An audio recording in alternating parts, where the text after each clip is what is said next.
Hello, good day, everyone. My name is Edewor Osevwe. I am a doctor of nursing practice student at Maryville University. My project topic is enhancing medication adherence strategies in outpatient psychiatric care. Non-adherence to medication in outpatient psychiatric treatment is one of the most widespread and most clinically relevant problems of mental health practice. Research consistently demonstrates that between 41% and 50% of psychiatric patients do not take their prescribed psychiatric medications as directed. Semihon et al. 2020. This results in severe relapses, emergency department psychiatric hospitalization, and decreased social functionality. This project aims to determine whether introducing Moresky medication adherence scale MMAS-8 into the intake queue electronic health record system with weekly follow-up interventions could systematically enhance medication adherence among adult outpatient psychiatric over 10 weeks. The project was implemented at Solid Foundation Psychiatry Outpatient Clinic, and 30 adult patients were recruited between September and November of 2025. I want to pause and appreciate the remarkable committee members for their leadership. Dr. Holly Jastax, my faculty chair, was very consistent in scholarly mentoring and demanding feedbacks at each stage of this project. Gratitude to my instructor, Dr. Lisa Estrella, for her valuable methodological input. My community member, Ms. Oluwatoyi Omodorato, PMHMP, and the site president of Solid Foundation Psychiatry for making this project clinically meaningful, feasible, and in line with realities of outpatient psychiatric practice. I am deeply grateful for each one of you.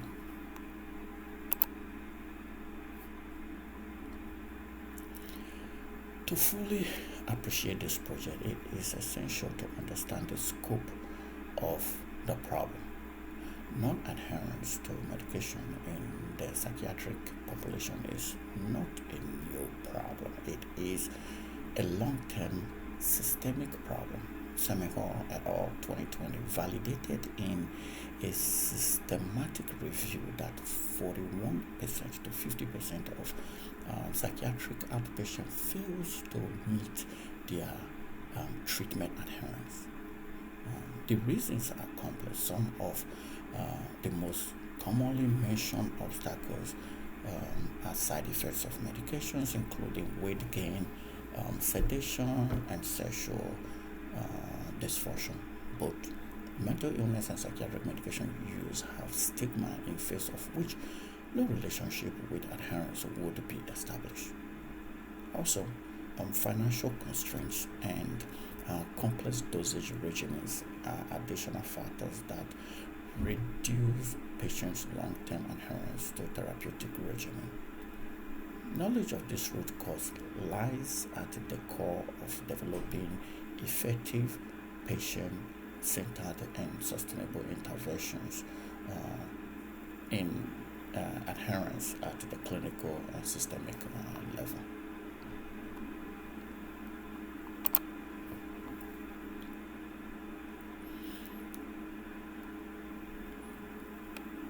The clinical and financial effects of non-adherence go far beyond the individual patient. Clinicians noted increasing rates of emergency department use, psychiatric readmissions, and relapses to substances at the project site. And with research also showing that this rate is 3 to 4 times greater in non-adherent patients. Financially, the cost is mind-blowing. According to Weiss and John 2021, psychiatric readmission cost an average of 8,900 per patient, which is considered avoidable healthcare spending in the nation, while totaling an estimated 100 billion yearly. Socially, non-adherence is associated with 45% risk of homelessness, a 55% probability of unemployment, and a 70% probability of social withdrawal. Semehon et al. 2020. So these statistics support the need for active systematic compliance monitoring in outpatient setting.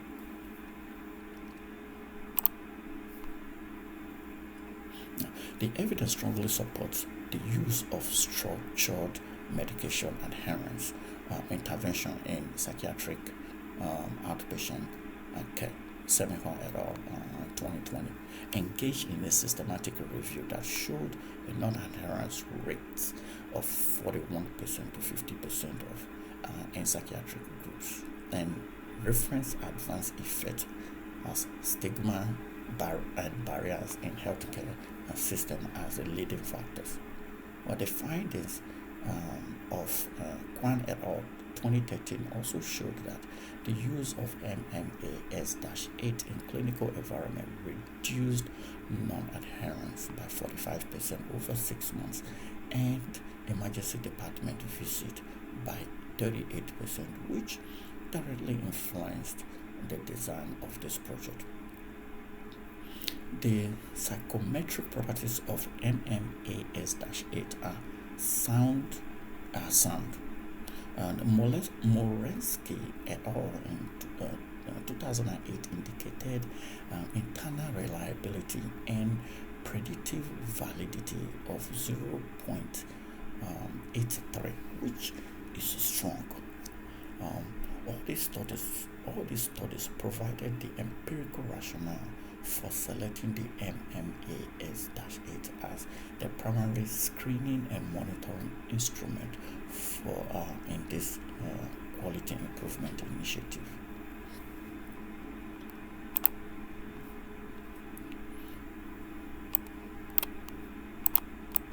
Well, as review of the literature, expanding in literature, Osevwe and Blanche in 2005 found medication adherence to be the cause of most psychiatric treatment failures, and argued that structured, validated screening tools are needed to enhance compliance at the population level. The studies by Chapman et al. In 2013 showed that adherence interventions incorporated into EHR have significant positive effect on treatment and on reducing hospitalization. This conclusion directly justified the decision to incorporate the MMAS-8 into the intake QEHR solution at Solid Foundation Psychiatry. Weiss and John 2021 also contextualized the economic impact, noting that the average cost of an emergency department visit for psychiatric non-adherence is about $3,707. These sources combined provide evidence that structured EHR-based screening measures are not only clinically effective but also cost-effective as a standard of care in outpatient psychiatric environment.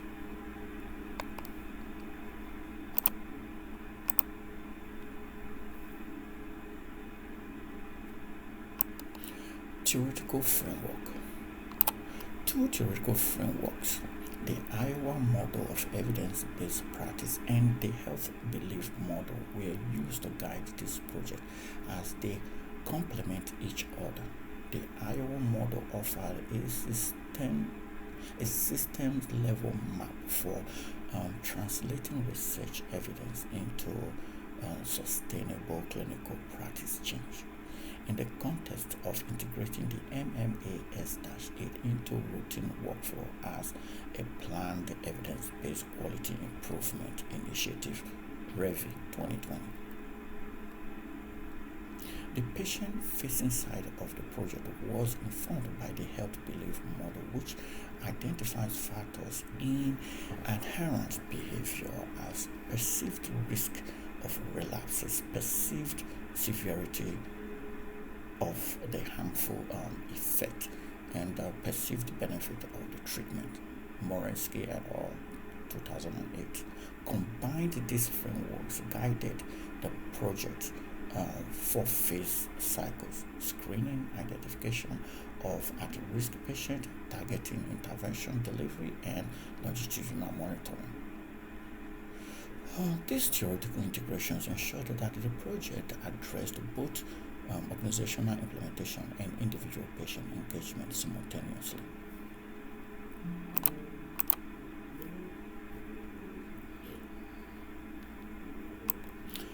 Methods and designs. This project used a quasi-experimental pre-test, post-test quality improvement design. This design was chosen because it is suitable for examining changes in practice in real-world clinical settings where randomization is neither possible nor ethical. REVI 2020. The scenario was an outpatient psychiatric clinic, solid foundation psychiatric. This was implemented over 10 weeks from September to November 2025. The pre-test and post-test design allowed direct comparison of adherence score at baseline and at week 10, reflecting the directional change in adherence throughout the intervention period. Also, this design is consistent with traditional DNP quality improvement requirements and aligns with the evidence-based practice approach outlined by Pollitt and Beck in 2021. Although the study lacks a control group, the design has been found appropriate for clinically meaningful shifts in a practice-based settings.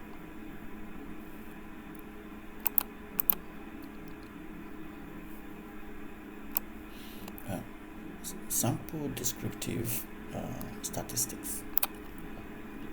The project enrolled 30 adult psychiatric outpatient and solid foundation psychiatry. The average age of participants was 41.8 years with a standard deviation of 11.2 years, and the age distribution was moderately diverse among adults.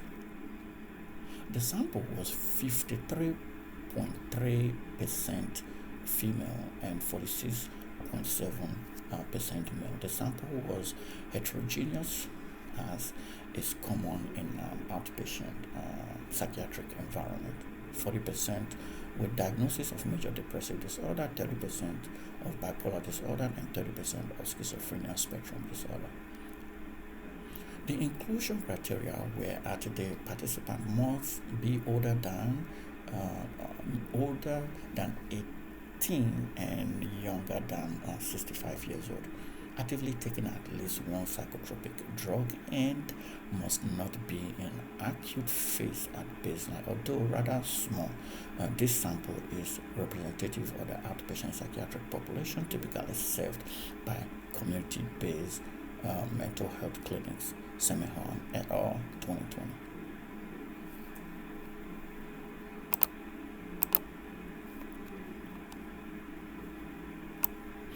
Intervention and implementation steps. The intervention was operationalized in 4 steps.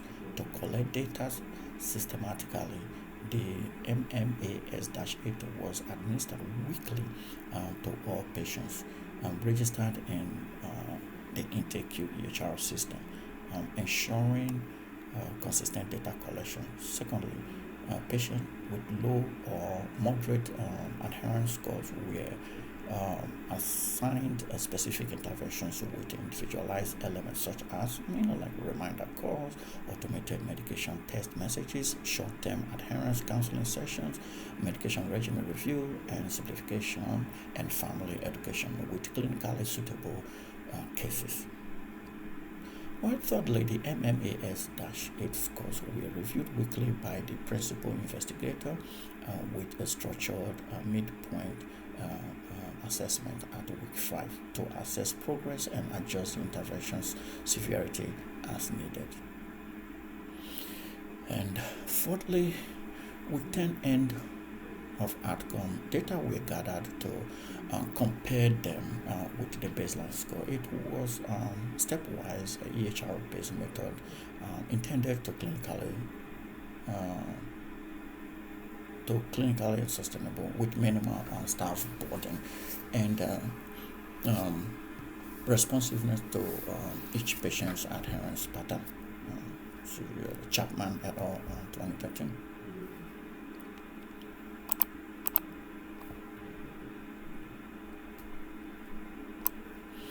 So data analysis and statistical tests are selected.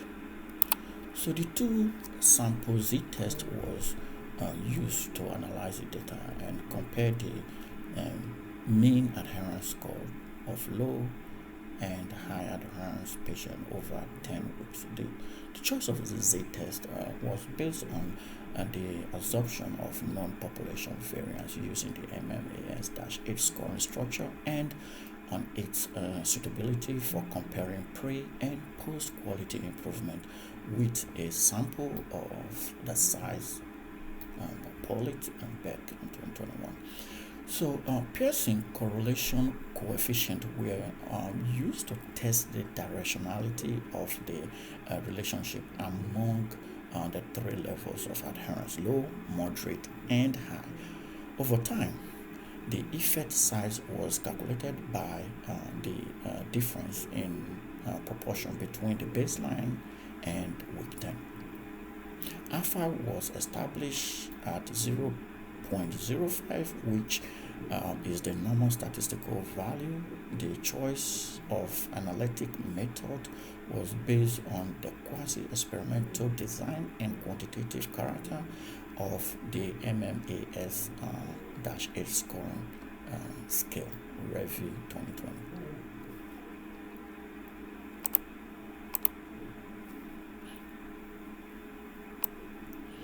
Results adherence trend over 10 weeks. The weekly compliance data showed that the change direction was consistent and clinically significant across all 10 weeks of the intervention. During week 1 at baseline, low adherence was reported 19%, moderate at 13%, and high at 2%. A positive change became evident and sustained by week 10. Low adherence dropped to 3%, moderate adherence dropped to 4%, and high adherence increased exponentially to 18%. The trend was not sporadic; it was consistent. It was consistent rather. It was consistent week-on-week redistribution between the low and the high adherence group. The fact that this trend was constant throughout 10 weeks supports the internal validity of the result. It indicates that the ongoing effects of using the structured MMAS-8 screening with specific follow-up interventions on the patient adherence behavior was progressive and cumulative. Kwan et al. 2013 and Pollitt and Beck 2021.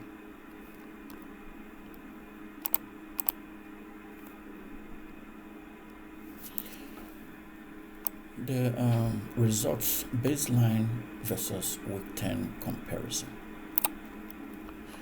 The extent of change is even clearer when comparing the baseline measurement directly with the week 10 results.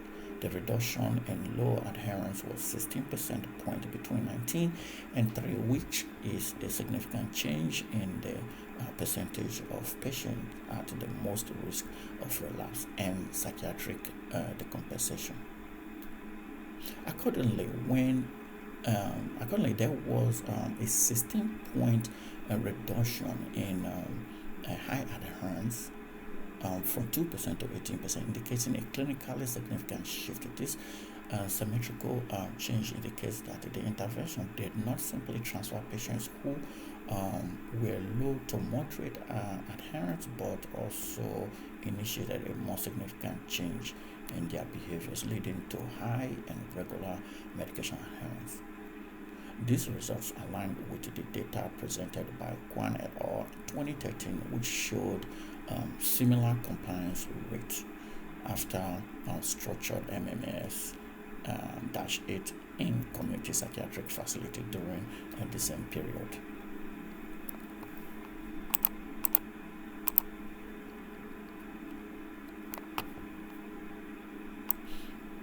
Results, statistical findings.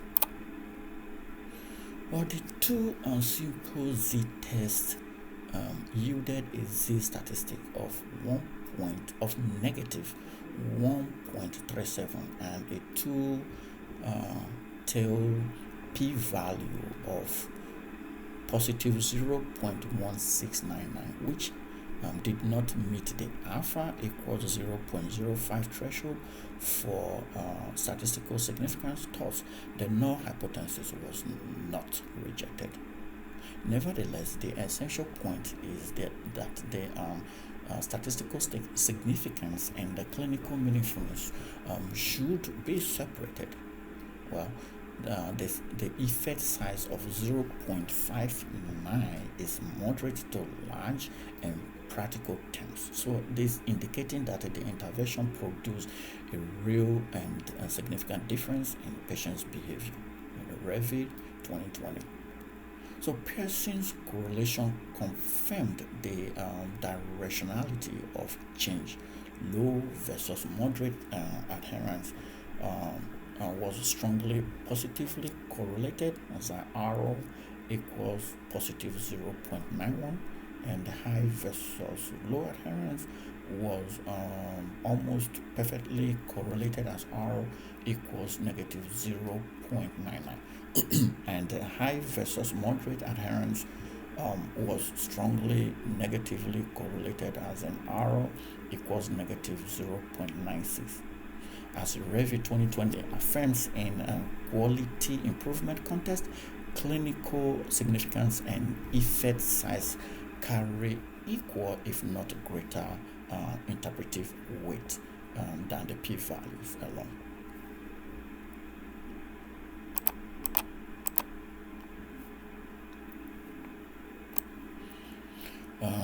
For the limitations.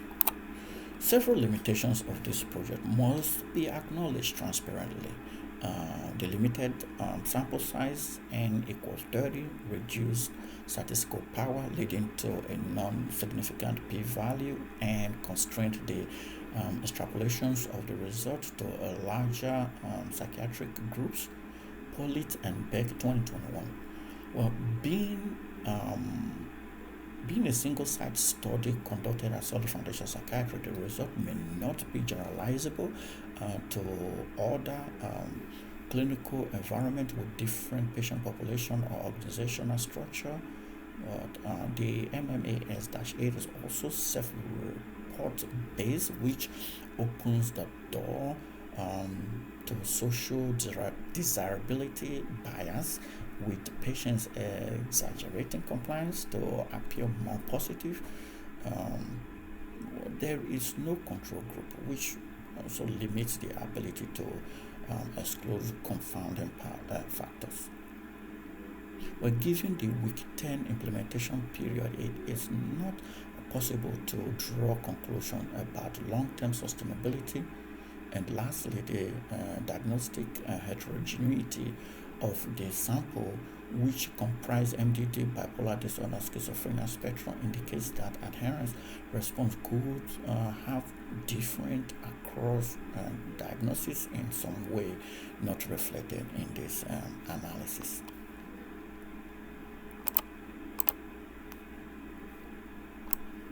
Well, discussion, what do the findings mean?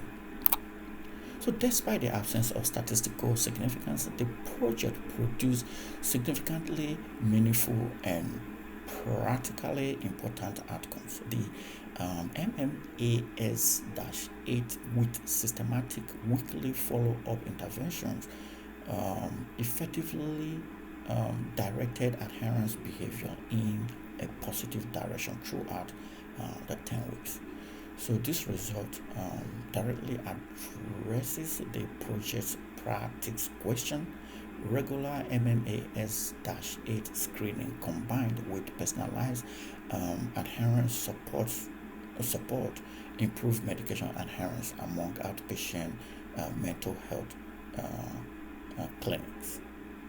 The findings aligns with those and other authors such as the Kwan et al. In 2020 and Osterberg and Blanche 2005, who have already shown improvement in adherence following structured screening interventions. The effect size of 0.59 is of special importance in this quality improvement context, as both Raven 2020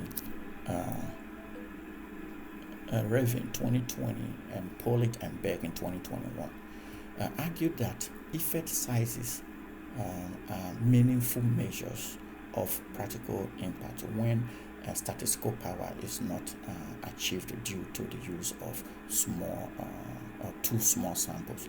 The intervention's internal validity is reinforced by the consistent 10 weeks trend.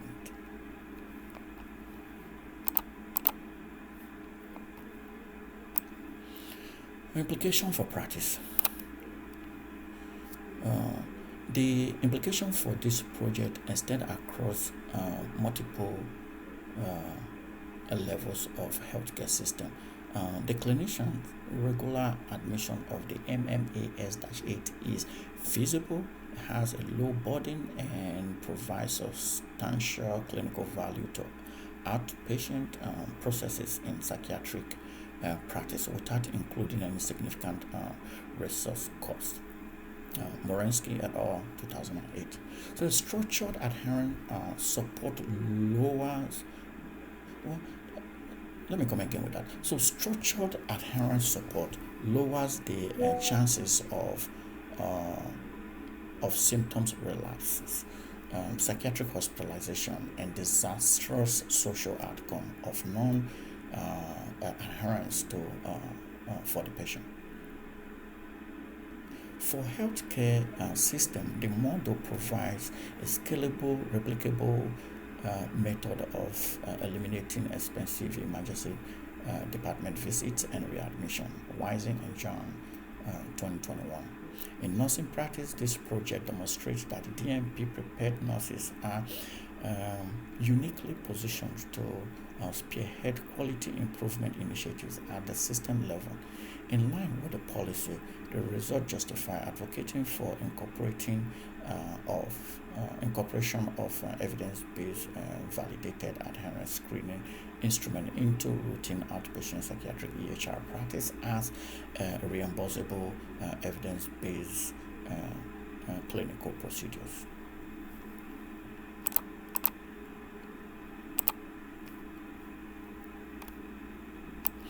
A sustainability plan embedding change in routine practice. Ensuring long-term sustainability of this initiative is a priority that extends beyond 10 weeks project period. Staff training will be integrated into the onboarding procedures for new clinical personnel and as a continuing education for current staff to maintain consistent and high fidelity for the MMAS-8 administration and scoring. Well, of course, in solid foundation psychiatry, the MMAS-8 will become part of the intake queue as an integral weekly module for all interested patients, thereby institutionalizing and embedding the screening process with the EHR infrastructure currently in use. Chapman et al. 2013. Well, leadership involvement with Mr. Moderator and the site management will continue, helping secure institutional buy-ins to support long-term adoption. There will be a back-end refinement to workflow process to remove the bottleneck and enhance scheduling efficiency. The site leadership will conduct monthly performance review of adherence trend to monitor results. The model is very cost effective and simple to scale to other outpatient psychiatric environments in the country.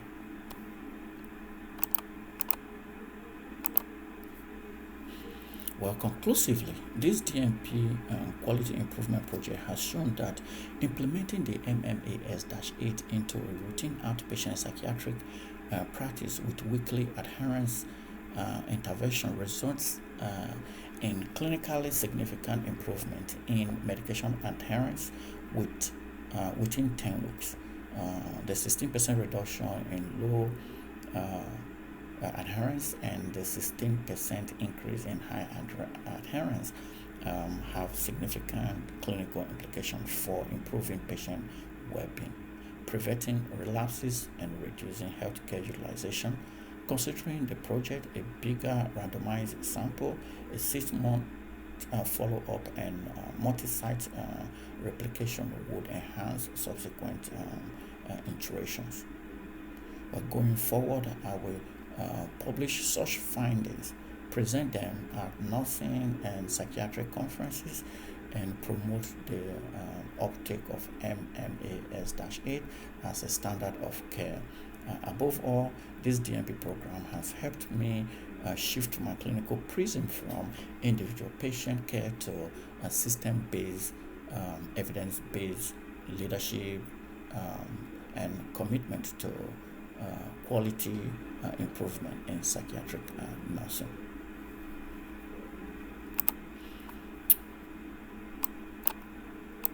These are the references, and thank you so much for tuning in.